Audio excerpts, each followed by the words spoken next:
Hey, folks. All right, so we're continuing to talk about torque as a vector. We introduced it in the previous video, and now we're going to do an example. I'm going to take a moment. On the left is the actual example we're going to do. On the right is a review of direction, which is going to be important in this. So you don't have to copy that down if you have it already in your notes. But the left stuff, the radius, the force, and what we're asking for, I would copy down briefly. All right, so what we're going to do is we're going to figure out you have a three-dimensional radius and a three-dimensional force, and we're going to figure out the torque created by that force on that radius, both the vector of the torque and then also the magnitude of the torque. And then finally, we're going to figure out the angle between the radius and the force. So it's a cool exercise to do if you try to visualize that radius and that force. And like in the room, let's say I would be to your right, J hat would be forward, and then K hat would be straight up toward the ceiling. And if you actually try to visualize that radius and force and you try to figure out the angle between them, usually you'll get pretty close just guesstimating the angle. But here we're going to calculate the exact angle. Okay, so how do you do it? Well, we're going to do something called a cross product, and we mentioned it. We talked about that in the previous video, but here there's a procedure that you use that always works.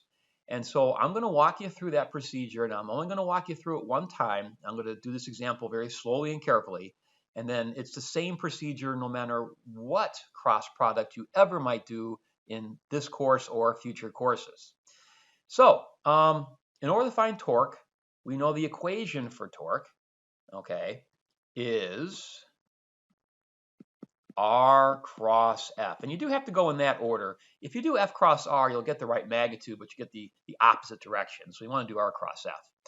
So here's what you do.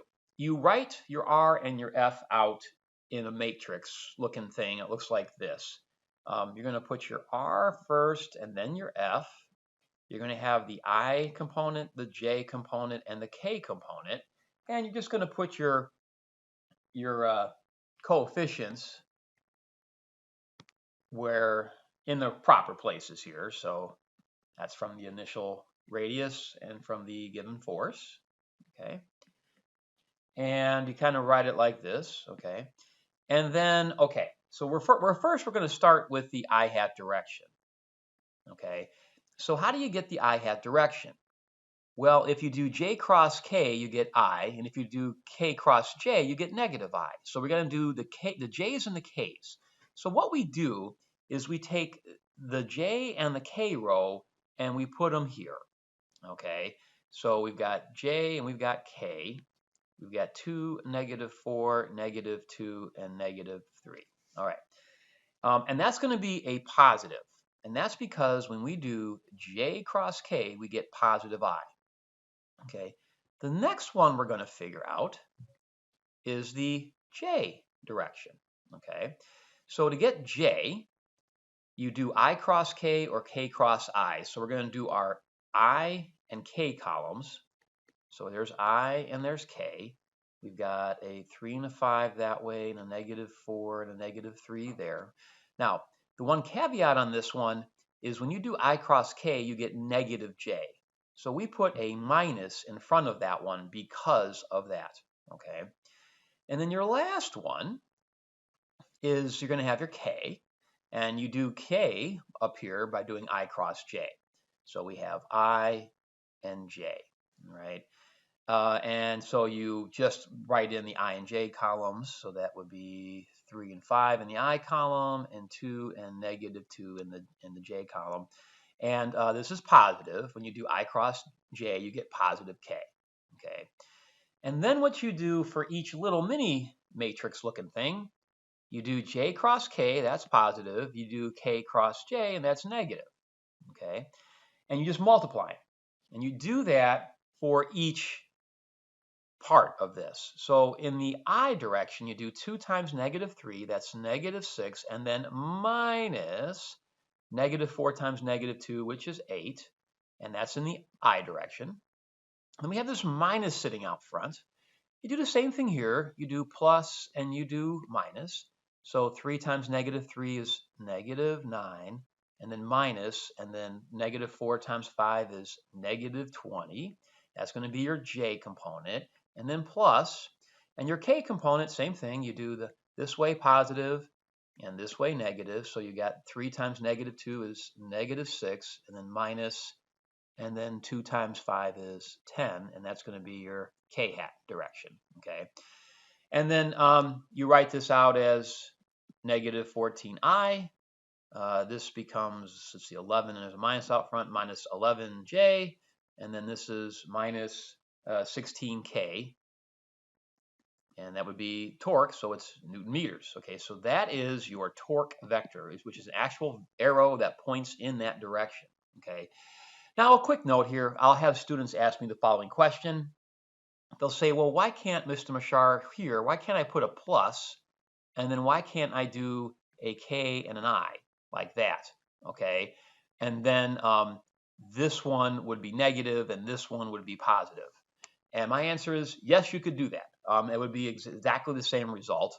However, I've never seen that done in a textbook or in any engineering or science class I ever had.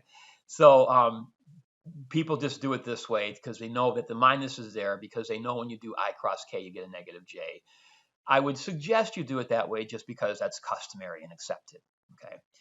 All right, so we have answered the first part of this, which is probably the hardest part, which is what is the torque vector from this? Okay, and this tells you the 3 components of it. The magnitude of the torque is quite simple. The magnitude of the torque, okay, all you do is you what students like to call superpythag. You just square root negative 14 squared plus negative 11 squared plus negative 16 squared, and the negatives are irrelevant here because you're squaring everything anyway.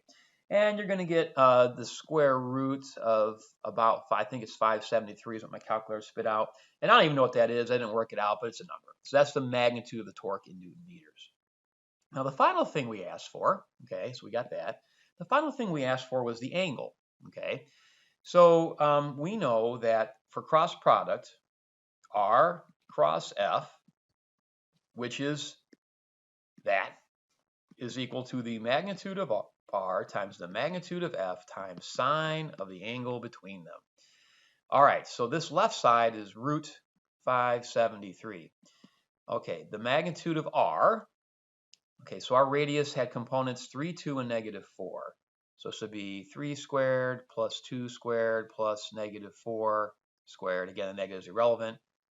The magnitude of F, that had components 5, negative 2, negative 3. So 5 squared plus negative 2 squared plus negative 3 squared. Okay, sine of the angle. This becomes root 573 equals root 29, and then root 38, and then sine of the angle between them. And when you work through that, I got about 46 degrees out of my calculator. Okay.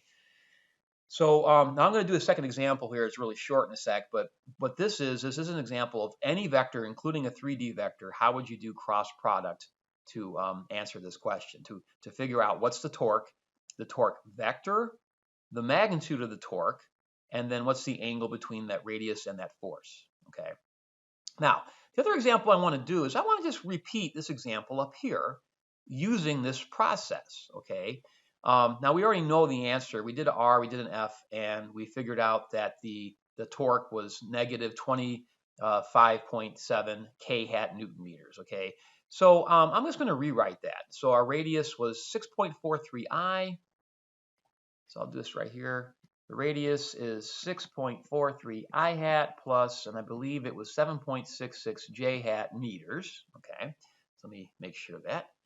All right, yep, and your force was negative 4 J hat.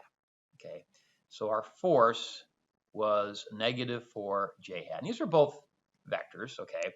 So let's try this process one more time on that, and just make sure we get our answer. So we're doing R and F. We've got I, J, and K.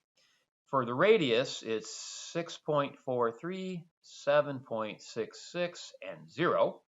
And for the force, it's 0, negative 4, and 0. Okay, so we split this out. We do the I component first. So we cover up the I column and you look at the J's and the K's. You're doing J cross K here.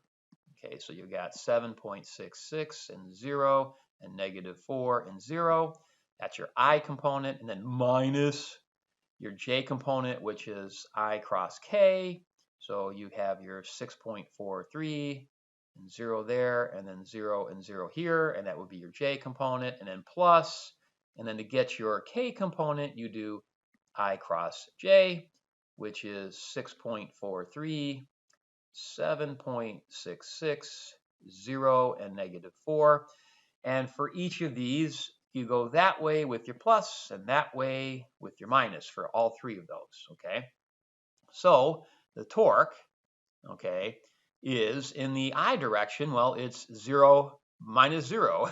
So it's 0 I hat, and then minus. And then here, same thing. You get 0 minus 0 J hat. So that's kind of boring, right? And then plus, and then here's where you actually get numbers. So that's 6.43 times -5, which is going to be your -25.7, and then minus, and then that one is also 0 K hat. So that's how you use this process to get the answer we got before for our torque, even with two-dimensional vectors. So you can even do this technically with a one-dimensional vector too, with two one-dimensional vectors as well. Now, one last thing I'll mention is cross product it's using two vectors and you're getting a third vector out of it. And the very last thing I'll mention is that third vector is going to be perpendicular to both the starting vectors. So if you look R and F in this picture up here, so here was R, here was F. Well, what's the only two directions that are perpendicular to both R and F? Well, that's either into or out of the page. And our answer in this case happened to be into the page. So it turns out like this answer here, this torque that we got, this torque vector is perpendicular to both this radius and this force. Okay, so it turns out for a cross product, your answer is always perpendicular to both the starting vectors, and the answer itself is a vector. So I hope that video was helpful, and thank you very much.